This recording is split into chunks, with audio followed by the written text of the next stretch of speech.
Welcome back to another episode of Lifetime Talks. I'm David Freeman. And I'm Jamie Martin.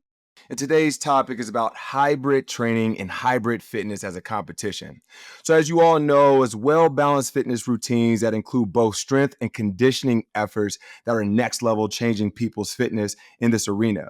When you combine both of these things into a single workout versus just parsing them out into separate ones, we all know that it can be effective and efficient at approaching anyone's training. And it's one of the things that are intriguing within this space and growing numbers of athletes who are looking to challenge themselves. So this is how we're changing some of the structure in their exercise routine and what we're doing in this space as well as bringing other competitions that we're going to be diving into today. We got two special guests. Jamie, who do we have? Yeah, I'm super excited for this episode today. We have Wes Robertson. He is the Senior Programming Operations Manager at Lifetime, as well as a Signature Group Training Coach and the Race Director of LT Games, which we're going to get into and talk a lot more about in a little bit. And we also have Juan Hererra-Perla, also known as Juancho or Coach Juan to his clients. He's a dynamic personal trainer, master trainer, and Eli Group fitness coach based out of Lifetime in Plano, Texas. He played soccer professionally before joining Lifetime as a coach, and he is a hybrid athlete who has competed in a variety of hybrid competitions. Wes, Juan, thanks so much for joining us today. Yeah, thanks for having us. Oh, thank you so much for having us. Well, let's jump right into it. I kind of gave an overview of what the topic is, and we got a lot of exciting things that we're going to dive into, but we want to hear from both of you. And I'll go Wes and go straight to you, Juan. How would you explain what hybrid training is? Yeah, so for me, hybrid training is all about someone who, an athlete, right? And that's what we all are. I don't care if we get those people that come in and say they're not athletes. If you're walking into a Lifetime, I consider you to be an athlete. Hybrid training is for an athlete who wants to be well-rounded in all spaces, whether it's cardiovascular or strength, whether it's mobility, a little bit of everything. So a hybrid athlete is well-rounded in all aspects that we offer at Lifetime. Yeah, Wes said it perfectly. I agree. When anybody that steps into Lifetime, in my classes, they're for sure athletes. For me, more specifically, a hybrid athlete, if we're going to go ahead and label someone a hybrid athlete, it's someone who combines, multiple different types of training, whether that's strength, whether that's endurance. Pretty much is what we see now is what that current athlete is evolving to. And they participate in many different types of events, whether that's marathons, whether that's, your high rocks, your decas, or, I'm going to speak it soon to be LT Games. It's coming up. So I'm excited for that. For sure, a hybrid competition. I love that. Well, let's speak to what the benefits of this type of training are, because a lot of people, they come in like, on Monday, I'm doing my cardio training. On Wednesday, I'm doing strength training, and we keep them separate. But what are the benefits of doing both when we combine them? So Juan, I'm going to throw it right back to you. Yeah. So more specifically in the off season, I love to train, whether that's strength one day or cardio one day. But when we're in season, which is a lot of our athletes, I would say 80 to 85% of our athletes right now who are into this type of training, the benefits would be to include strength and endurance at the same time, right? So whether you're doing deadlifts or you're doing, a push press, which involves a strength, going into what would be a ski erg or what would be a running modality. So I think it improves overall fitness balance for sure. And it builds, athletic versatility and durability. Got it. Wes, anything you want to add to that before David jumps in? Yeah, I think David kind of hit it on the intro. Is for me, the great piece about hybrid training is it's very efficient, right? As Jamie, as you stated, we have some people who focus on, all right, I'm going to do my strength on Mondays, then I'm going to do my cardio on Tuesdays. Well, we know that sometimes life gets in the way and we don't make it to on a Tuesday, or we maybe miss a Monday, right? So when we focus on hybrid style of training, it gives the athletes and it gives everyone a potential to work on all of those things throughout the week. You're able to knock out the strength and take part in the cardiovascular piece, whether it, whatever the day it is. So a true hybrid athlete is going to be able to get both of those things in their workouts. As David said, that's the efficient way to go right now. Yeah, and all I was going to go is you both hit on obviously the benefits when it comes to fitness, right? The efficiency of the workout, how we can now compound both strength and conditioning. The one thing that we all get excited about whenever we get to go out into our regions or around the nation is we get to speak to this full thought approach to exercise as well as wellness. So now that we tackled a little bit of the benefits around the fitness, how would you say some of the health benefits that come specifically from hybrid training? I'll take that one because I think of, right. I think of, this is a weird thing to say, but I think of my father who was a heavy strength athlete, right? He would be able to lift. And I remember looking up at as a kid of how heavy he could lift things. And then he was also the same guy that, was maybe winded after walking up a couple flights of stairs. And he's going to hate that I just said that. But when we think of that true, right, overall health, uh, the kind of mindset has shifted. Being strong is very important as we age. We know that strength and lifting weights helps with bone density and things like that. But also from a cardiovascular side of things, we know that the heart is arguably the most important muscle. So being able to do some of those cardio things and train in a cardiovascular manner is going to help as I continue to go back to just being a well-rounded human being when it comes to overall health and longevity. Hybrid is the way to go. I want to touch base a little bit what Wes said because absolutely. I think strength being as we progress in life, we definitely want to be able to get stronger, right? Science will tell us as we get older, we get weaker. But being able to stay strong at a longer period of time, when it comes to being a hybrid athlete, not only are you just doing strength as well, but you're also working your cardiovascular system, right? I see a lot of athletes now, and more specifically clients of mine, who check their VO2 max, constantly. They're checking weekly, they're checking bi-weekly, whatever that is, so these type of trainings is making your heart healthier. But also looking at it in the mental side of it all, psychologically, when you're in the trenches of these trainings, whether that's a zone 3, zone 4 day, whatever we're talking about, or you're in any of these races, can I do 10 more lunges? Oh, I can do 10 more wall balls, or I can push stronger. It's just one more mile. Going the distance, not just, with cardio or, physically, but mentally has helped us evolve as well, getting stronger mentally.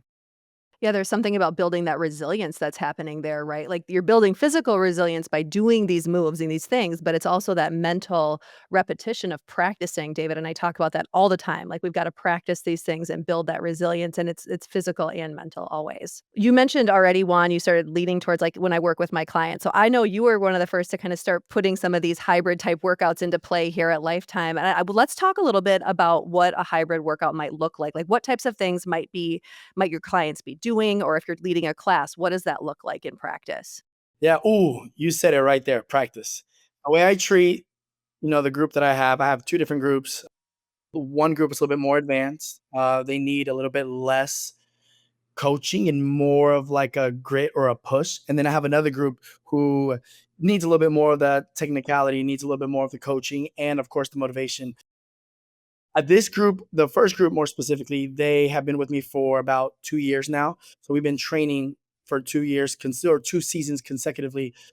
What they normally see would be, for example, the first 25 to 30 minutes of our practice or our training is what I call it. We see some type of interval runs, whether that's 2 minutes on, 1 minute off, or incline runs for about 20 to 25 minutes. And then the remaining time on that session, which will be about another 25 minutes, we go more into prepping for any of these competitions, whether that's farmers carry, ski ergs, or ski erg rower intervals as they go. So depending on the day, is what it's structured. I would say 80% of their training, though, when they don't see me, it's more of a zone 2. And when they're seeing me, when they come to me, that's where that push comes. Whether they're like, "Oh, I can't keep the consistency on the skier." Well, no, yes, you can. I've seen you done it. You've been there before. When you feel this here now and it sucks, you'll know this feeling in any type of competition or any race. So you've been there, done that type of thing. So more a little bit of that type of training for sure. Yep. Let's talk a little bit about that zone 3, zone 4 training and why it's important to have coaching there. I know you alluded to that. Like zone 2, we consider kind of that steady state cardio, right? Where we're really building our base. Wes, talk to us about zone 3, zone 4 and why that push is needed in this. Yeah, I think it comes down to no one likes doing zone 3, zone 4 by themselves, right? It's easy to tap out if my programming calls for 5 rounds and I'm pushing truly into those higher heart rate zones. It's very easy for me to say, okay, I'm going to stop at 3 rounds and get that. So as Juan talked about, having a coach or having a accountability partner there to make sure that you are truly hitting those zones and completing all of the efforts as intended. When someone like Juan writes program and we write program for an LT Games class, there's always an intended stimulus, and there's always a design to get something out of that workout. So the zone 3-4 is a great place for us as coaches to be part of, because we want to make sure that we shape exactly what it is. Zone 2 is zone 2. We want you to build that endurance, but in zone 3, zone 4, I might need you to, in the nicest way, get punched in the face so that I can help you get back up. And Jamie, as you talked about, that resilience factor of, wow, this is really hard, but I was able to keep going. Or I fell down, but I'm able to get back up. That zone 3-4 is where that usually happens. So as coaches, it's nice to be that, person to push, but also that person to help when someone does, need that helping hand, and get them to that next stage with those more intense efforts.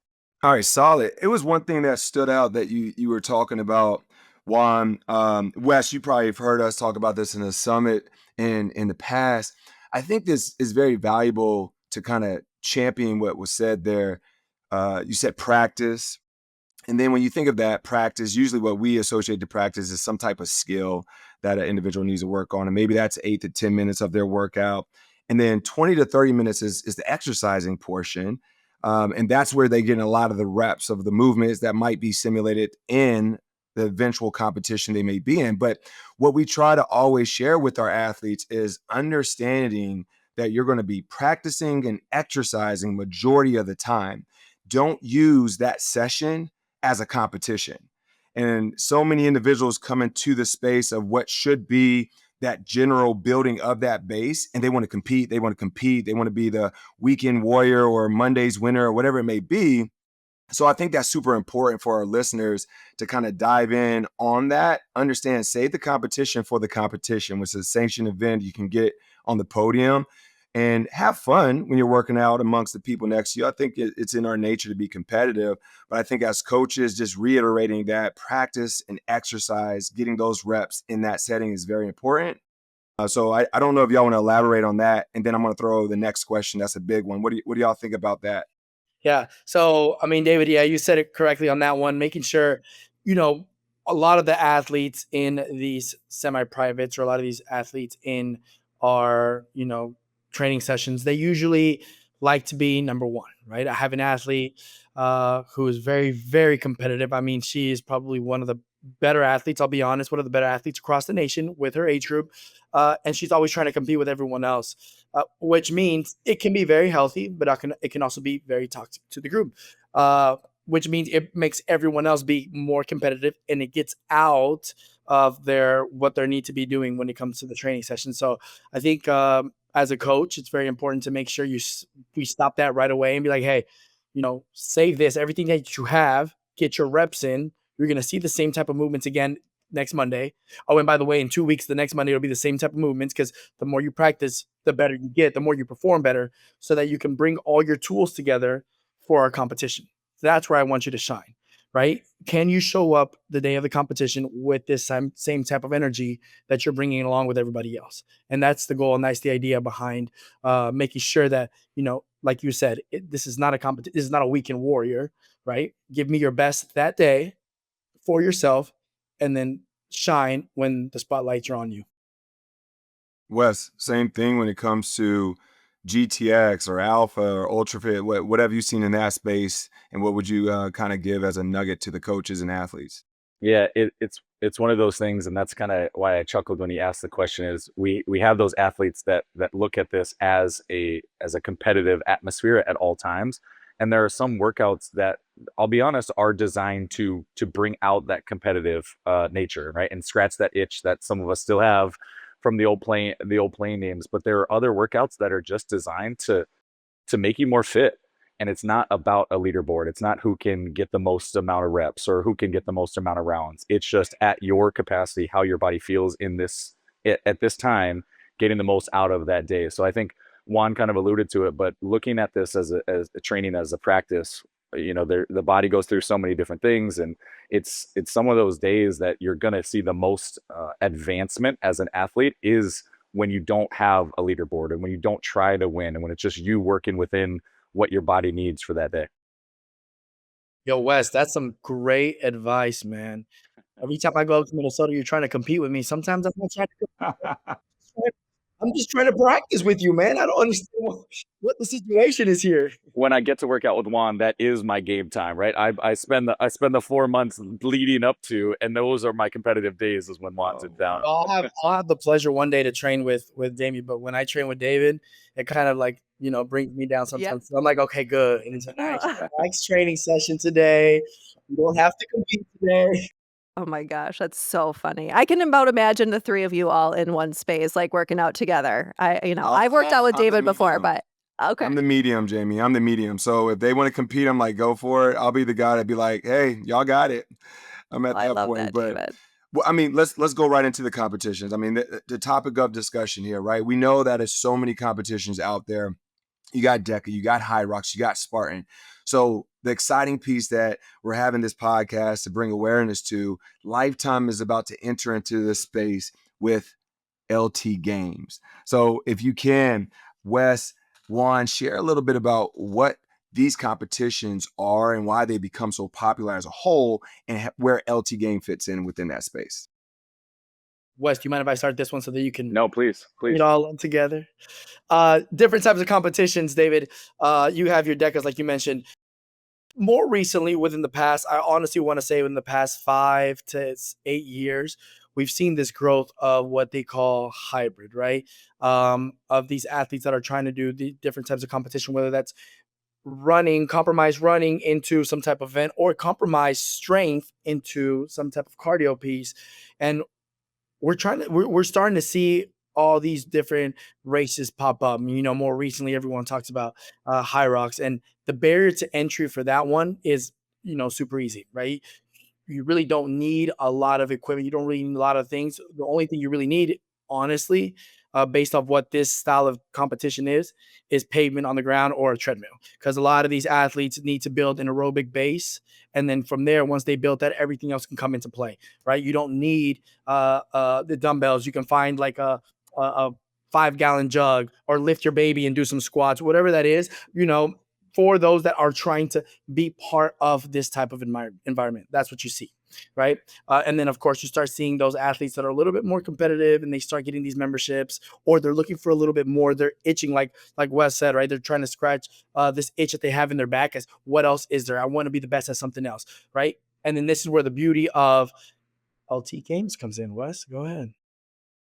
Yeah, what they're trying to set me up for success. I appreciate one of the things that I'm most excited about LT Games is this is Lifetime's ability to put together a true competitive atmosphere, right? We have amazing spaces. We already have amazing formats.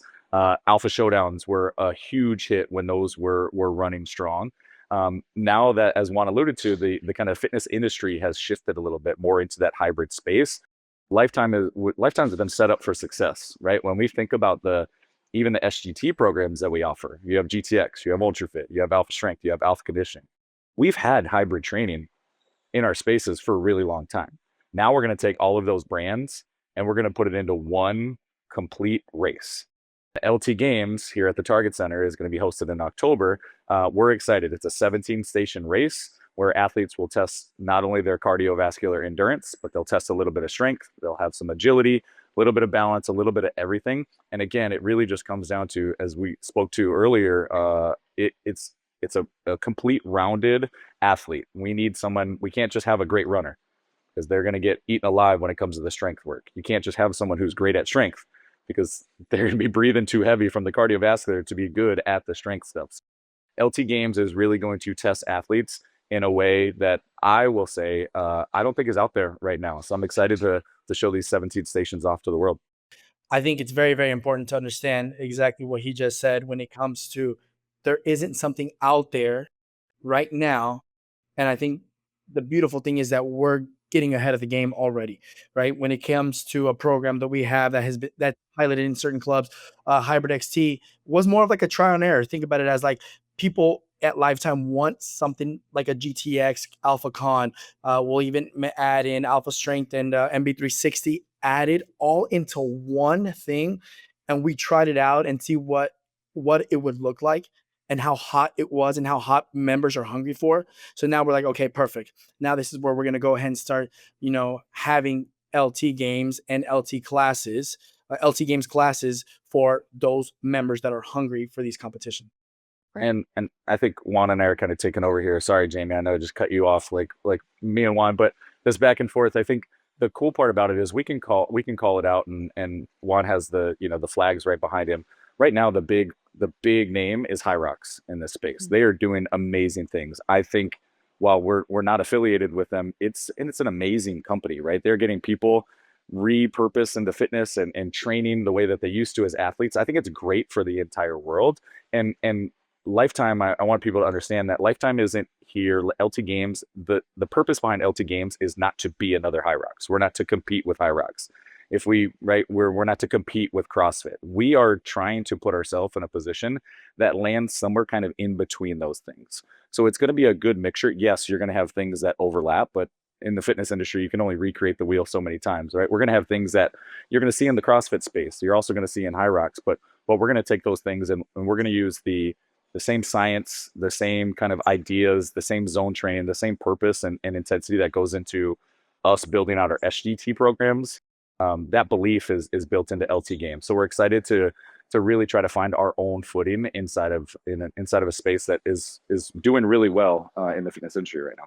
Yeah, and that was really where I was gonna go with my question is, we've seen this kind of it feels kinda trendy, but like Juan, you said, it's been the last 5 to 8 years this has been going on. And then Wes, you said, like, there's been a shift in the fitness industry towards this more.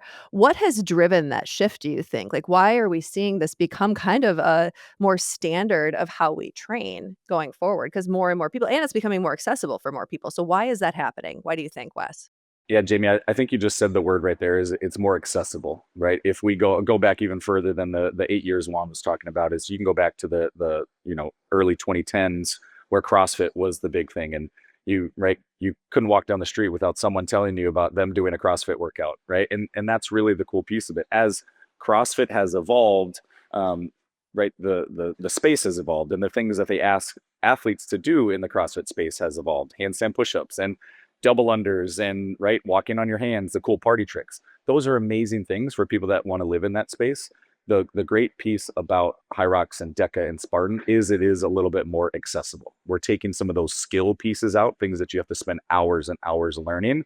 And as Juan alluded to, is at the end of the day, if you have a really good engine and right that solid foundation of cardiovascular ability, you'll be able to build off of that. It's can you hold that zone two? Can you do a little bit of that strength work? Can you put one foot in front of the other? Right, and that's where the accessible piece is really what it comes down to. Is we have beautiful spaces in Lifetime, but at the end of the day, you could train for High Rocks, you can train for Deca, you can train for LT Games outside on the street. So that's the piece of just that accessibility. People are starting to realize and coming back how important our healthy lifestyle is and healthy way of life. The accessibility piece is where hybrid training is starting to blossom again. Also, I think piggybacking off of what Wes said as well, um, I I think it's just also how life evolves as a whole, right? It's just like fitness. Fitness is so ever evolving. And so people are getting accustomed to, different things. And then of course the world spins. So does fitness spins as well. I like to think of it as like, I joke around with a lot of my members in class, how, we used to have, or, ladies used to wear those high waisted jeans back in, who knows, the 70s and 80s. Well, guess what's hot right now? Or guess what's trending right now? All those, our ladies are wearing those and guys too, Wes, if that's what you're wearing, that's cool, Wes. I'm not judging you. But like those high waisted jeans, is what, people are wearing nowadays. Ladies are wearing. So, it's just a circle of life and it's just coming around. Will CrossFit come back around? Maybe a different style of it, but it'll come back and be hot again for sure in the future. Right now, the generation that we're living in now, this is what everyone wants to do. It's the hybrid training. Yeah, I know everybody's chomping at the bit since we now said that we got LT Games coming. Walk us through how it's set up. You said 17 stations. Like what all does the workout entail if you could break that down to us? Yeah. So LT Games, I've been calling it, and this is right. I have two young kids, so I've been calling it a choose your own adventure workout. So with those 17 stations, at certain stations, you're as an athlete going to have an option to be able to pick from. So everyone is going to start with a 1,000-meter run. right? 0.62 miles, or if you round down a little bit, but 1,000 meters. Once you complete that 1,000 meters, every athlete is going to move on to station 2, which is a barbell deadlift. Male athletes, again, I always get the shock factor here. Male athletes are going to need to deadlift a total of 10,000 pounds. Female athletes are going to have to deadlift a total of 7,500 pounds. Now, that's a world record if you lift that up one time. We're not asking you to do that, but we're going to give you 3 different options to be able to do that. So from a male athlete perspective, to keep numbers kind of clean, 10,000 pounds, if I put 225 pounds on the barbell, I have to deadlift that 45 times in order to meet my 10,000 pound volume. So in order to move past station number 2, I need to deadlift a total of 10,000 pounds, right? So once I move to that, I get to move on to station number 3, which is our rower. That's another 1,000-meter row. But the cool part about that, the reason I keep coming back to that choose your own adventure, is every athlete is a little bit different, right? I know you probably can't tell by this podcast, but Juan is a little bit lighter than me as an athlete. I'm going to be able to move a barbell a lot faster, a heavier barbell, just because of my body type. Now, that's where that competitive, I saw a competitive phase. Juan's going to be off of the 1,000-meter run, probably 90 seconds ahead of me. But I know if I can load my barbell a little bit more and move it just as fast as Juan, I'm going to have to do less reps. So I could do 225 pounds for 45 reps. Juan, as a really strong athlete, I'm not calling Juan out, but as a really, right, that mid-tier, he's probably going to pick that middle barbell, which is 185 pounds. He has to do 54 reps in order to get to 10,000 pounds. Our third option would be 135 pounds. That athlete needs to do 74 reps.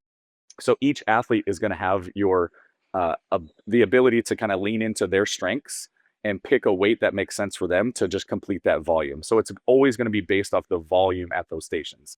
Station number 3 is the rower, and that's where, again, 1,000 meters, male athletes, our female athletes are going to need to accumulate 750 meters of rowing. But as you just chip away at those 17 stations, the volume of work gets a little bit lower, and then we finish with a 200-meter run.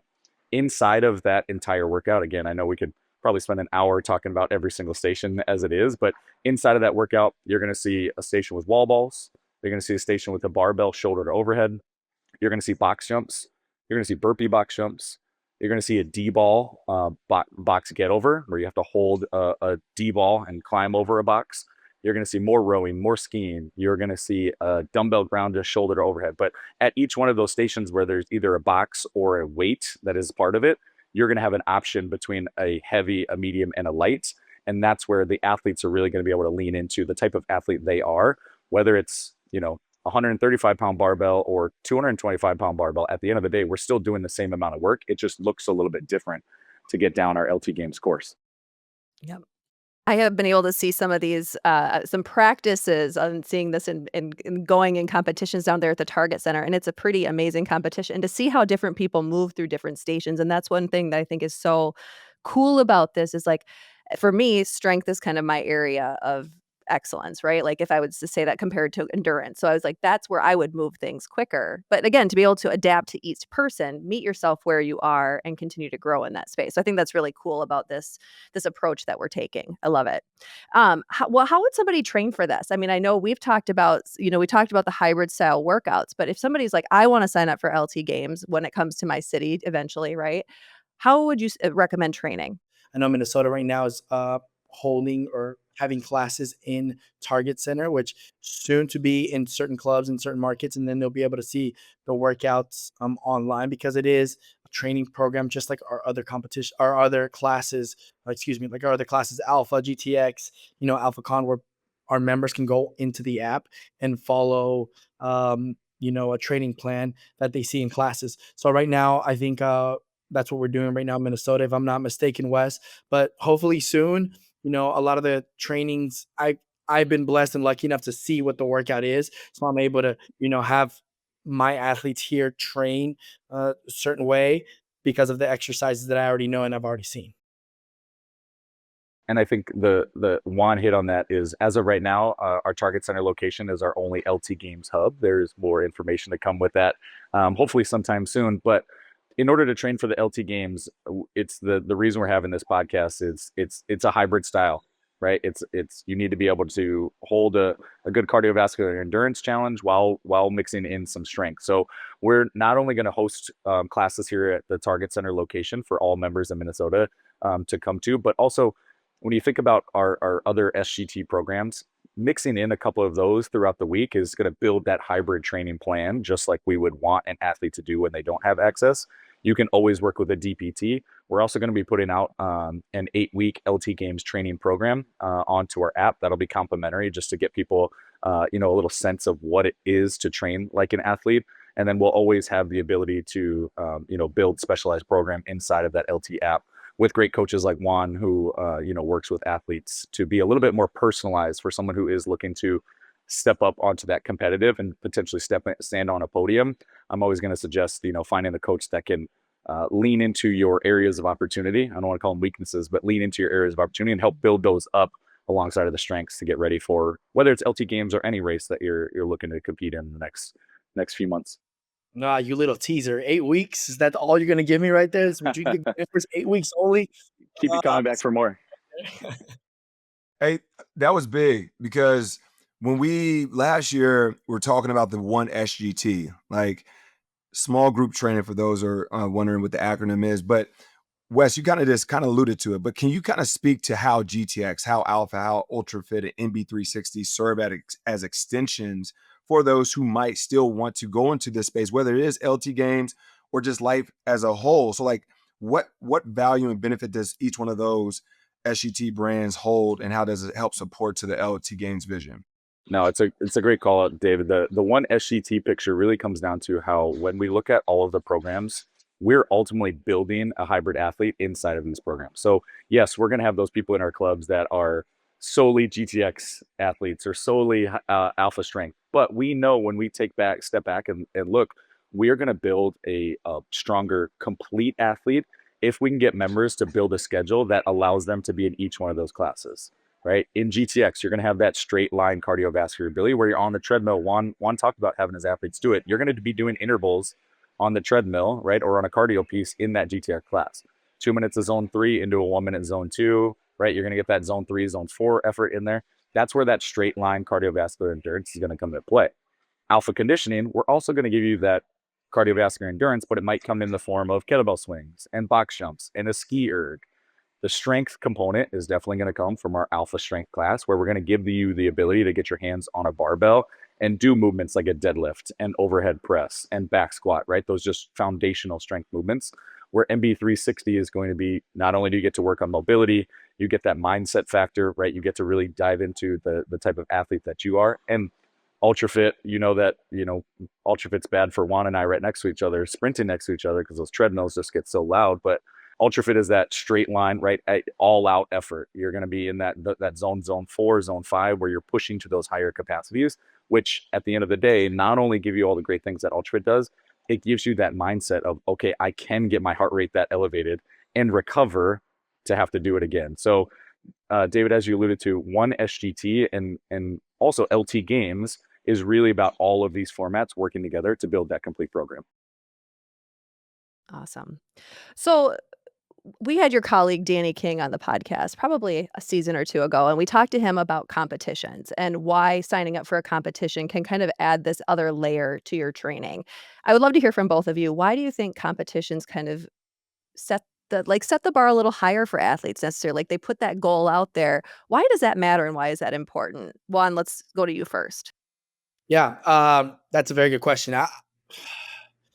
To answer it personally myself, it's let's reward all the training that we've done. Let's reward all the classes that we've been to. Let's go do something, you know, soon to be within Lifetime, but let's go do something outside of Lifetime to reward everything that we've done to show the world the talents that we have within our four walls and to show everybody, the type of, programs that we're in that got us ready for these type of competitions is how I've seen it. Um, when it comes to high rocks, I love seeing all of different members from different cities just wear Lifetime shirts, or when someone gets on top of the podium they're wearing a Lifetime whatever it is. And or if I see someone, someone came up to me one time in a race and they're like, yo, where do you train, where do you get all your your trainings and stuff like that, like you look great. the first thing I'm going to say is going to say Lifetime. Oh, hey, we have 170 something 180 now, but 170 something locations, and it's in a lot of our big major cities. There's a location there where you can take these classes. I take these classes that have gotten me ready. Oh, and 30 or 40 different members from our specific club that participates in these races. That's cool. And for me, it's funny because Juan and I actually had a conversation, a little heart to heart, a few weeks ago. Juan is a former professional athlete, right? He's had that competitive lifestyle and lived the competitive lifestyle where he was being paid for it. Me, I didn't, right? I didn't make it that far. I played a little bit of college sports, but for me, the competitive side still comes from, even though I'm getting old, I'm not ready to hang up the cleats yet, right? I still need that competitive, that there's still a ton of competitiveness inside of me that I have to have something that I'm willing to train for. And Jamie, as you talked about, and I remember listening to that podcast, as Danny alluded to, like, I know my training, I'm not going to miss a training session if I'm signed up for something, because I know at the end of the day, when that date hits, I want to be able to perform my best. I know when summertime in Minnesota, right? I mean, we're outside and there's breweries and those types of things. I know I'm going to make better decisions because I have that competition that I'm signed up for. And I know on that date, I want to be able to perform my best. So that, that mindset of, okay, I have this as a goal or an end date. This is where something is going to be happen. That helps a lot of us as athletes, right? Make better decisions, stay locked in on the training plan, and probably just work harder than we would if it was just a normal workout session. We're never going to, put in the effort unless there's something that is coming on the schedule and we've circled that date. Yeah.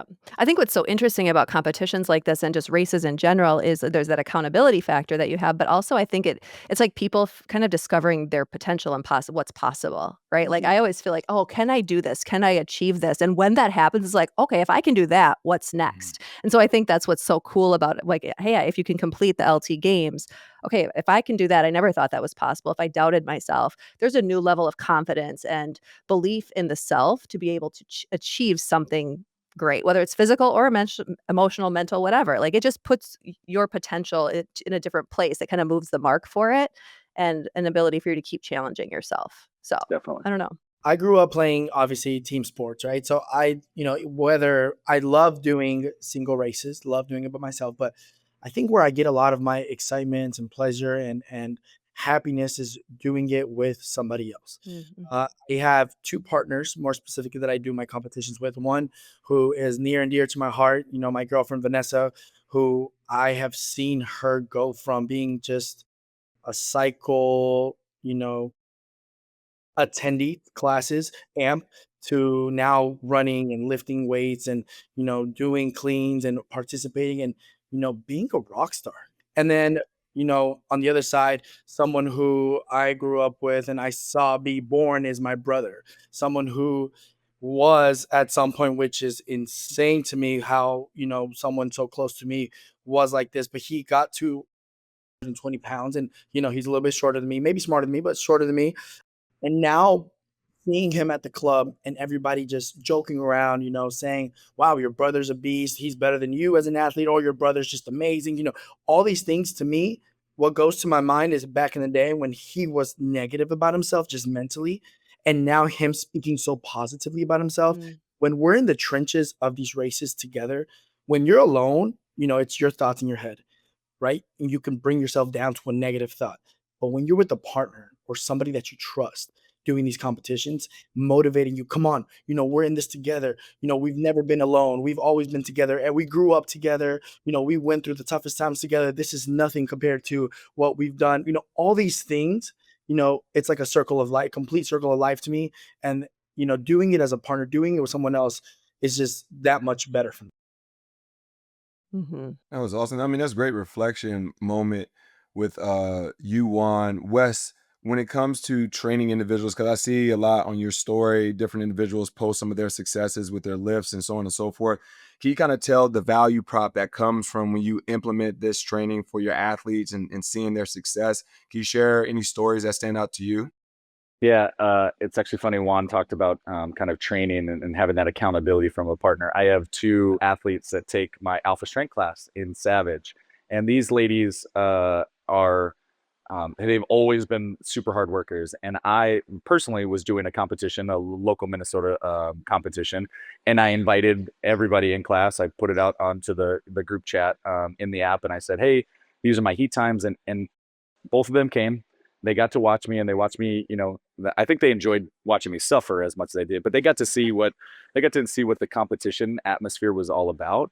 And I could see as the day went along, as I'm trying to catch my breath and laying on the floor, I could see that their mind was, wow, this is kind of what we do on a day-to-day basis. And when I take Alpha Strength 4 days a week, like, these are a lot of the similar things. And I could sense that. I didn't say anything that day, but then the following week when they were coming in class, I saw them, and I said, "All right, you both are ready, right?" And they kind of looked at me with a side eye, and I didn't have to say anything other than, "You both are ready, aren't you?" And they knew what I was talking about. I could Mm. see that coming out of them. So it was really cool to see.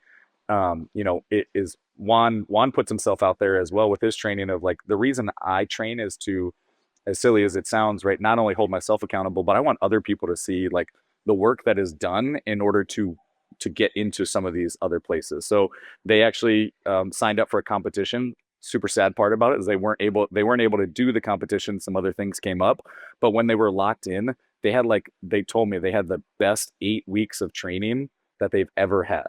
They were there before class doing their 15 minutes of mobility. They were there after class doing their extra zone 2 work. So just having that locked in, and Juan, you kind of talked about them being as a team, right? They were going to do this as a duo, them being locked in. So for me as a coach, it gets so exciting to, right? That's why I post my workouts. I wanted to make sure that other people know, like, this is how I train. This is how you can train in order to do the competitions and the things that I do as well. So that's the excitement that I get, is as a coach. I know I talked about not hanging up my cleats, but let's be real what it is. Let's call it what it is. My playing days are over, but having the that ability to impact someone in the way that I do, and show them and get them outside of their comfort zone to potentially do some of these things, Jamie, as you talked about, that you thought you might not ever do. As a coach, that's what I'm most proud of, right? Whether it's the personal best or signing up to get outside their comfort zone. As a coach, there's no better feeling than seeing your athletes, want to do something that they didn't think that they could ever do. Mm. Oh, Wes, you gonna get me to tear eye a little bit, man. What's going on with you? No, you know what? I got a funny story, Jamie, and I know before we close it out, but I got a funny story just to share. All right, so Juan hit y'all with some sentimental stuff. Vanessa and his brother. That was awesome, and I love and I appreciate it. It was Yeah. authentic. Juan, he's talking about doing it with other people, finishing together and all that. Let me tell you something about Juan. Okay, Miami Marathon. Never done a half marathon before. Didn't really train for it. So, Juan, I think he said he's never actually done a sanctioned one before too. So, hey, brother, I'm gonna stay with you. We're gonna fight through this together. I got you, and we're gonna get through this together. I'm like, cool. Just know that he left me. I forgot what mile point it was, but just gone and just forgot about the whole. I'm with you the whole time, brother. It was cool though, because in my head I knew I was going to get to the finish line to let him know about himself. But it just had me reflect in that moment that maybe he's like that for a short period of time, but when Juan gets into competition mode, that goes out the window. So that was cute, Juan, but we all know what time it is. I remember watching my stories when Miami Marathon was happening and seeing, David, that you had done that. I'm like, "Did he even train for this? Like, what are they doing down there?" It's so funny that I was so proud of you for, like, getting there and just going to the line and doing it, so You guys like that little boost of himself? I didn't train for it, but I finished it. I was like, But what? no, that was more of the mindset piece. Like yes. I think all the reps over the years, like when you've trained in that with that mindset, you're going to finish. But Yeah. yeah, I don't recommend doing that by any means. Yeah, right. The training matters in that case. Yes. So, okay, I know we have to wrap this up. We're getting to the end here. I just wanted to ask both of you, is there any, like, as we look ahead to the future, we know hybrid training is kind of what's happening right now in the fitness industry. Is there anything more about what, like, Lifetime envisions around this for the future of hybrid training that you want to mention or touch on before we kind of get to David's final question? Yeah, I know for me, I'm excited to, while we're still keeping the cards a little bit close to our chest. I'm excited to not only are we hosting our first LT Games competition in October, the plan is to build more of these hubs around the country. We know that, as Juan talked about, right, it's going to come and go, but the big hybrid style of training is something that's great for all members and everybody looking to get in the fitness industry. So we're going to have a couple more sites coming for LT Game locations in the next couple of years. That will give us the opportunity to expand not only the training of LT Games as a class, and have some training hubs, but we'll be able to host more competitions as well, and continue to expand the competition as we look for the top tier athletes. And I would argue the fittest members of Lifetime is what we're trying to find with LT Games. The way I see it, I think also, Wes, that was great, man. I think, you know, build this type of FOMO for people outside of Lifetime. Just, hey, what is Lifetime doing, right? We've always been, a brand. We've always been a company who is always exceeded expectations always, right? Our expectations is here. We always shoot it up above that. So now you're going to start seeing, a little bit more of LT Games in your social medias, in the media, and people are going to want to know what it's all about, right? And I think that's great that it'll bring members, people outside, to now become members to train for something like this, for sure. Awesome. Okay. Well, with that, I think, David, it's time for your final question. Yep. Are you ready? Are you guys ready for David's mic drop moment? Go. Let's hear it. Let's hear it. All right. You only can pick one. If you had the choice of being the fastest man in the world or the strongest man in the world, which one would you choose and why? Wes, let me go first on this one, because I kind of want to, you kind of want to like go first before someone like great answers, and then you're like, ah, man, I don't have an answer.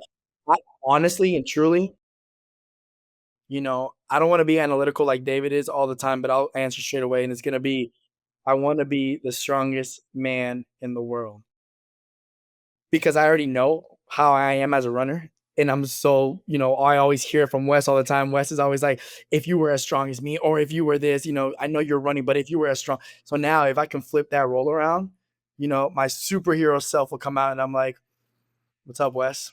I'm stronger than you now.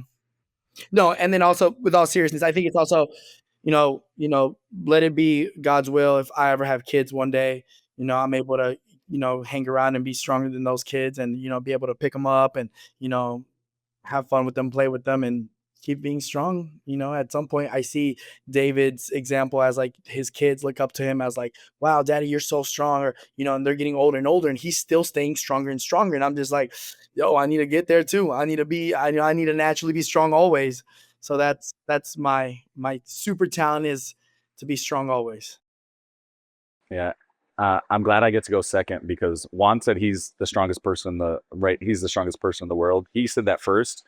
Now that I'm saying it second, I'm always going to be stronger than Juan. So I would say I want to be the strongest person in the world. He said it first, I'm second. So now I'm a little bit stronger than him. But the thing that goes is, for me, I think back when you said that, I think about like as a kid, right? The superhero that always appealed to me was the Incredible Hulk, right? The super strength. While Flash and right, all of these fast superheroes are amazing, to me, I always looked up to the strength, of someone like Incredible Hulk. So for me, it's always going to be strength. And Juan said, I've got 2 young kids, and I want to be able to, yeah, I'll be able to chase them, right? But I don't need to be the fastest person in the world to keep up with them. I need to be the strongest to make sure I get to throw them as high as they want and help push them on the swing and things like that. So I'm going to be the strongest in the world. There it is.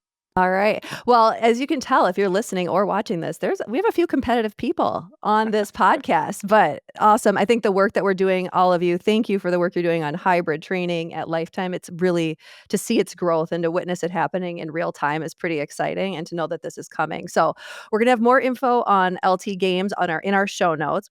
But we can, if people want to follow Wes on Instagram, you can follow him at SemiFitWes.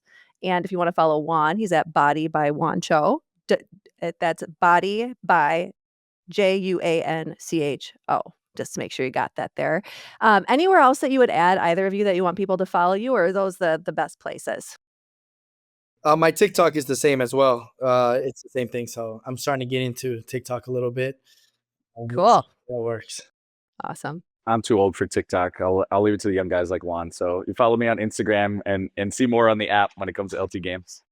Awesome. Well, thank you both so much for joining us, and we can't wait to be following you, and so we can follow along with LT games too. Thanks so much. Yeah. Thanks, Jamie. Thanks, David. Go. You got it.